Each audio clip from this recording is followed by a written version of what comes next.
Hey guys, welcome to the Arbiter's Garrysmod Tutorials Absolute Basics series. It's exactly what it says in the tin. A few of my friends have recently gotten Gmod because our gaming servers expanded into source territory now. And I thought it would be nice if I did some tutorials that showed them how to do the absolute minimum things on Gmod. So, this is the main menu. I've shrank my resolution down quite a lot and I am about to disable all my add-ons. So, this is the exact thing you will see when you join the game. Well, maybe not the exact thing, the background likes to change. So, what does it all mean? Well, most of it will be easy to understand, such as find a multiplayer game, what mysterious riddle that might be. And I'm just going to show you a few things. Down the bottom right here, you'll see some just options you can do. This is the game mode you want to spawn in, so let's stick to sandbox for now. Your language. You should probably know what that is. And this little button lets you load content from extra games. So if you have any other games, it might be an idea to enable those if you have them installed. And Garrysmod will quite happily hook into those and let you use content from those games in Garrysmod itself.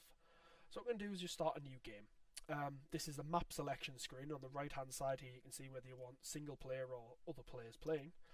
And let's just go for an easy map. Let's pick Construct. So select Construct there and start game.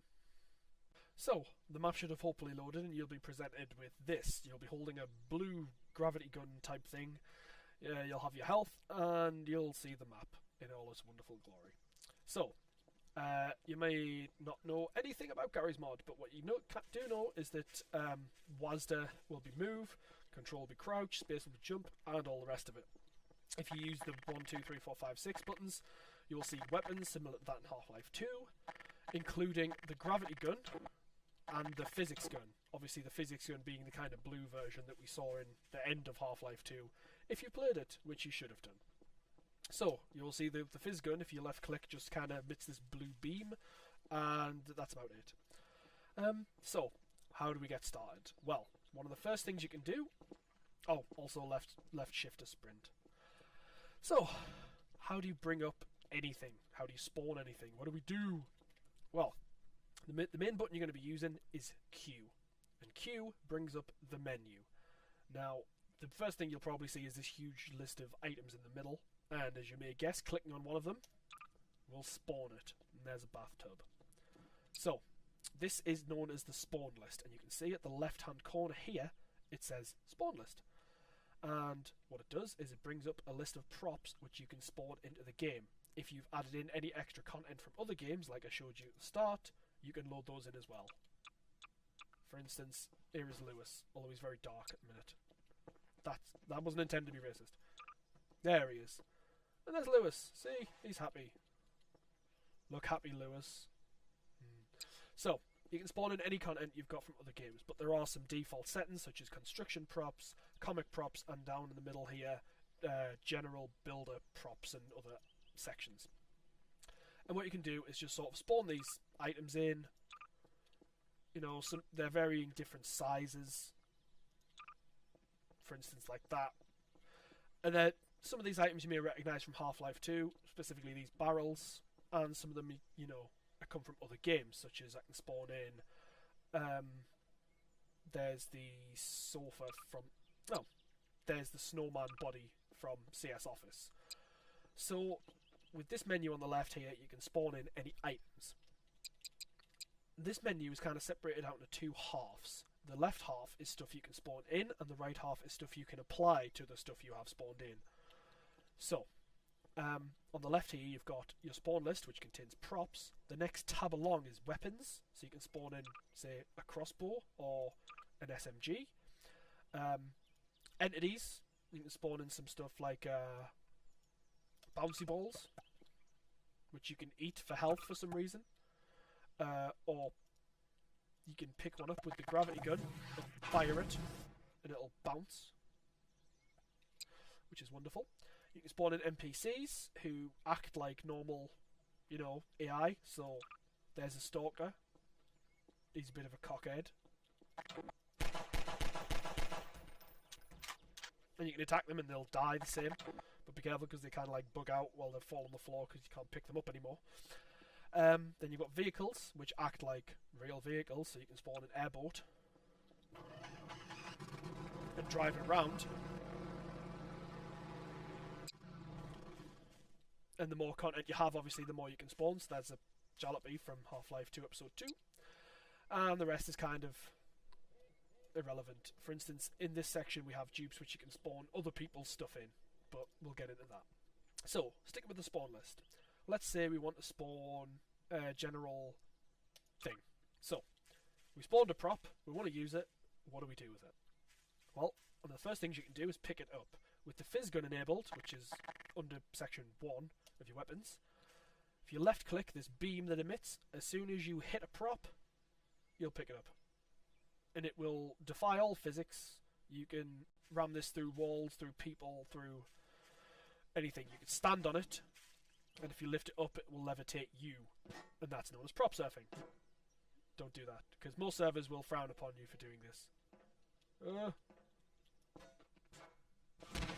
Okay, so once you can lift stuff up, you can also freeze it in place. Now to freeze it, while you're holding it, just right click, and it'll freeze in place. And you can, you know, jump on it, hit it with the crowbar. Nothing will unfreeze it until you click on it again. So, pick stuff up with left click, freeze it with right click. What you can also do is, while you're looking at something, if you press R on your keyboard, it will unfreeze. And if you have, say, 2 objects frozen, if you press R, if you look at an object and press R, it'll unfreeze that. If you double click R, it'll unfreeze every object you own, which can be, you know, stuff you're not even looking at. So if I freeze those, look at that, unfreeze, it's frozen. Freeze that, and that one hasn't. But if I put them up and double tap R, they all fall. Every prop you own it'll be unfrozen if you double tap R. So, say I want to move this further away from me. I just mouse wheel up and it rolls further away. Say I want it closer, I move it towards me with mouse wheel down. Now say I want to rotate it. You know, I don't like that it's flat. I want it to be upright. I'm not going to, even if I put it above me, it's still flat. It's not going to, I mean, if I slam it against a wall, there it's kind of upright a bit. But that's barbaric and stupid. What you can do instead is hold the E key, and when you move your mouse, it will rotate in the kind of direction you move your mouse. So you can move full 360 degrees, and it's wonderful. And what's even better than that is if while you're holding E to rotate stuff, you can hold Shift, and it'll snap to a 45-degree angle. So you can put something completely upright, or you can rotate it, and it'll be completely flat. Or you can make it kind of sideways, funky shape. But be sure you don't hit yourself in the head with it, because these things will hurt you if you drop them on yourself. Like that. So, you can spawn a prop, you can pick it up, rotate it, freeze it, and hit yourself with it. As well as stand on it and fly around, but don't do that. Whee! Because then you'll just launch yourself in the air. Which brings me to my next point. No clipping. No clipping's a kind of very important part of sandboxing because it's just easy to do. It lets you fly around, it lets you move through objects, and it makes you basically impervious to most damages. I think. Don't quote me on this because I might die. Yeah. So no clipping does not make you invincible. However, it does make you be able to fly. You can go up by holding the spacebar. I don't think you can go down. You can always turn no clip off. And you can sprint while no clipping with the shift key, and that makes you no clip faster. The default key for no clipping is the V key, although you can bind this to something else in the console or in the options menu. I believe it'll be under keyboard. Maybe, I don't know. Yep, no clip mode. I've got mine set to /, whereas yours will be V, but you can change it in the keyboard menu. So, we have a prop, we can fly around, we can rotate it, we can hold it, we can freeze it. So, let's say we want to get another prop, and we want this prop to stick to that prop, because at the moment, if you freeze them together, and go, oh, let's move it, only one of them moves. And you can't grab both of them at once. So what do? You stick them together. And to stick them together, like I said before, this section is stuff you can spawn, and this stuff is section you can apply to stuff you've spawned.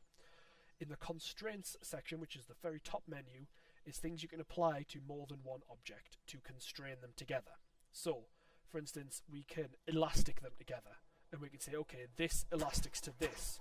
However, that's not a very good idea because elastic isn't, would you build a bridge by elasticing together your props? No, you wouldn't. So, okay, I must stop launching myself across the... What do? Well, when you get your two props together in a position you want them to be in, for instance, that's about right, I don't know, it's not straight, I don't care. You weld them together, and the weld tool, as it says, it creates a fixed constraint between two objects. So, as you can see in the top left, weld stuff together, click on an object, and then click somewhere else. And now those objects have now been welded together. So you let go of them, they're stuck together. But they still act as two separate props, because if I freeze this one and try and move this one, they're still stuck together because that object is frozen. So if I unfreeze that, they both move, and so forth. So I'm going to undo that last weld with the Z key. And you can see that they fall apart after that because the weld has been undone. And just show you an easier way of doing it. With the weld key, you can right click to use an easy weld. What an easy weld does is it snaps two props together. And what I'm going to do is just angle them up on the same side. So I'm just going to use this ridge as kind of a measurement. Right click, turn around, you can see there's kind of a ghost of the prop, just showing you where you're going to weld it to. So if I turn around and want to weld it at this thing, using the ridge as a guide, right click twice, they're now welded together more precisely. There's a little bit of a gap between them, but they're welded together. So that's two ways you can use the weld tool. If you ever want to undo a weld, you can look at an object and press the R key, and it will undo all welds attached to it, so be careful of that one. But that is how to use the weld tool. And of course, you can weld stuff to the world. And now, that object, even when unfrozen, will not move because it is attached to the world. It is welded to the world. It will move when a force is applied to it, but it will always be attached to the world now. I can't move it, not with the fizz gun. So, that's how to spawn stuff, and that's how to stick stuff together. Now, I'm going to tell you how to delete stuff. Within the construction tool, you'll find a tool called Remover. And a remover tool will remove anything you click on. And that really is it. That's your first lesson. Spawn stuff with the left hand spawn list, and stick them together with the left hand. For instance, let's spawn two props, and let's stick a rope between them.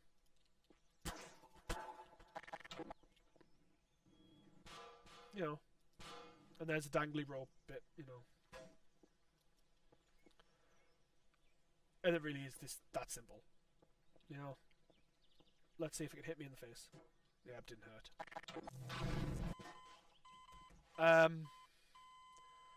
I guess that's the end of lesson 1. Come back next time for more absolute basics. Bye.